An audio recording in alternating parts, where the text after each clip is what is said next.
Assalamualaikum warahmatullahi wabarakatuh. Kita bakalan ngomongin tentang gaya mahasiswa berpenampilan berdasarkan bidang studinya. Kalau mahasiswa hukum, ilmu politik, sama ekonomi nih, aku nih ekonomi nih.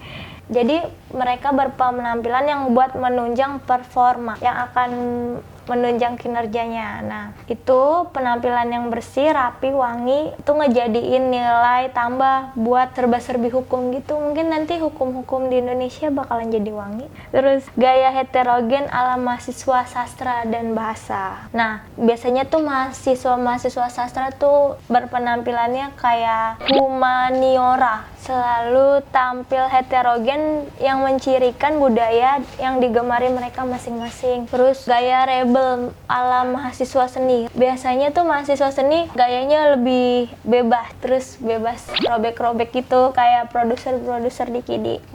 Karena dia namanya. Terus gaya rapi khas mahasiswa eksasta itu tuh kayak yang segudang teori, rumus, kayak matematika gitu kali ya. Praktis cara berpakaian mereka pasti rapi sama pasti enak dipandang.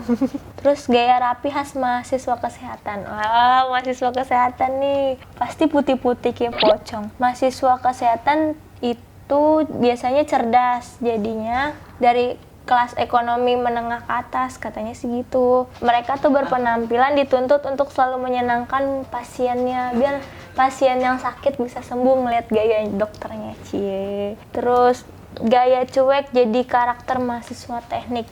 Biasanya anak teknik tuh cuek-cuek, soalnya biasa gituin mesin kali ya, jadi mereka lebih ke mesinnya daripada ke gayanya dia. Ya gitu aja info gaya mahasiswa dari aku. Dadah.